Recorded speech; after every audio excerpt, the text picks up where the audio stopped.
Hey everyone, this is David. Welcome back behind the velvet rope. Let's just get right into it today because we are joined by the one and only Amir. Yes. Hi, darlings. What's going on? What is going on with you? What is going on with me? I'm tired of Housewives. I'm like not watching Atlanta anymore. Beverly Hills is boring. I'm like kind of over it. I am watching, I have to say, I am loving Atlanta, but I think it's just because my expectations were so low. I'm really loving Atlanta, but Beverly Hills is really boring. Mhm. If this wasn't Beverly Hills, I would probably be trashing it. You know what I mean? Like, I think the only thing is I'm still like, when Tilly says, like, darling, these are only one of one earrings in the world for D and G, and Erica is like, oh, you bitch, I want these earrings. That's interesting. So the money aspect is still interesting to me, and Kathy Hilton treating Tilly like she's the help. And I mean, but it is boring. Like nothing is what this, they better figure something out for next season. They really need to. They really need to. I love when Kyle said she'll ask an Oscar nominee for salad dressing. That was funny. I'm just like, Kyle, who is which? I mean, obviously you must be referring to someone in particular. Like, tell us the full story, honey. That's what I thought too. But then now that I think about it, isn't she just talking about Jennifer Tilly? Because she's an Oscar nominee, right? Oh, Maybe she's just yeah. talking about Tilly. I But think I thought she's it was just, another I story. agree. I think you're right. I didn't think of it that way. I just thought of it. I Yeah, just I think she's it's a little boring. Atlanta's still, well, look, Beverly Hills will end and we're just going to have Atlanta on the air. If you think about it, where we are in the life cycle of all these things, Miami has to be next, right? We're not filming New York. We're not filming New Jersey. The OC just started. Salt Lake is even further behind than that. Potomac, we're trying to figure things out. It has to be Miami, it has to be coming next. I love Miami. Well, what's her name? Adriana just posted a picture, which is heavily filtered. I love her with these heavily filtered photos, but it's from her confessional. So maybe they are next. She's my favorite. She's Right. somehow my favorite part of that show. I am excited for Stephanie Soji, the new girl who is just apparently really wealthy, and she's exciting to me. I'm kind of okay with Alexia and Marisol. I mean, Alexia way more than Marisol. I'm excited about. Yes. I agree. But it's kind of, I like Larsa a lot. Nobody, a very unpopular opinion. I mean, she's Larsa. I don't know. There's something about Larsa that I like, but it is an unpopular opinion. I understand. You just have to accept her for who she is. And now they have a trans housewife too, Oh, Carmen really? Herrera, and she's beautiful. She was on an ABC show a while ago. Beautiful blonde. So she'll fit Oh. in. She'll have the sass. She'll fit in. So She'll fit in.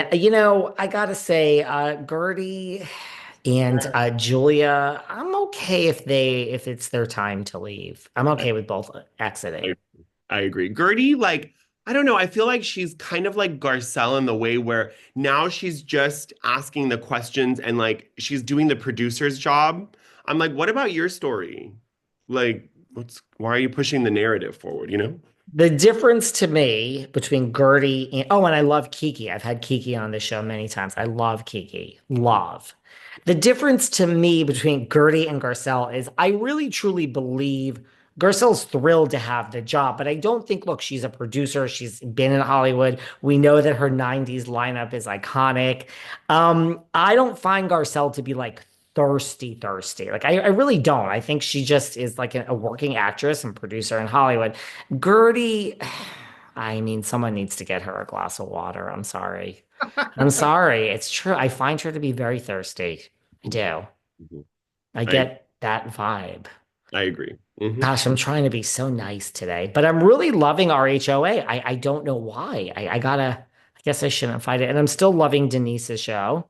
So good. When I watched Denise's show, I watched Beverly Hills last night and then I watched Denise's show and I was like, it's so much better. Like I just It's like it's a return. Like they know what they're doing. Like this is, I don't know what the ratings are. Someone told me the ratings weren't good, but I haven't confirmed that myself. But everyone who watches Denise's show loves it. That's the thing. Everybody I know loves it. absolutely. I think it's on the wrong network. I think it should have been on E, but then You E is do. also not doing anything. So would people go to E? Because that's where Kristen Cavalier is doing her podcast tour or whatever. Hmm. So I'm like, is E gonna go back to that old school style of reality TV? I don't know because Bravo audiences don't generally like the 30-minute shows.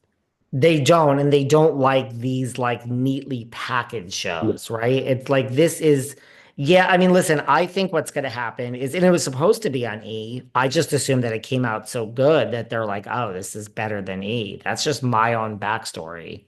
Mm. I think that this thing with Kristen, it's going to air. I think it's going to be a huge hit. And I think they're going to be like, listen, we know this happened and we know Very Cavallari ended, but now you're showing your children on Instagram. They're going to be like, what do we have to do to get you back on this network, Kristen? That's what I think is going to happen. I think Kristen is coming back Mhm. somehow, and it probably won't be about work. Maybe it'll be her and Justin and Justin's boyfriend, Scooter. I don't know. Maybe I would watch that. I mean, even just if it was about her podcast and her businesses, I think people will watch it. I I love like Kristen Cavallari. me I am too. sorry. I got it. She has it. She has that it factor to me, Hmm. She you has that know? Alice Cooper call her daddy kind of interview style. Like I was listening to her and was it Caitlin Bristow from Bachelor, which I would never listen to Caitlin Bristow, but it was interesting. Like, and she's Interesting. actually friends with the people. It's kind of like when you do your interviews with people that you're friends with, it's always like, you're like, wow, like David's really friends with that person. Like you can feel it. Like when you talk to, what is it, Catherine? Catherine Edwards. Yep. It always is like so deep and fun and like you ask the questions that no one else would ask because you're actually friends with her. So I like that part of Kristen. It's like a day off when Catherine Edwards is here. It's just like, okay, well, I mean, love you, but we would take Catherine Edwards all the time if we could. She has a life. Um, what do you think of, it is like Southern Charm? Are we loving it? This kind of intrigues me.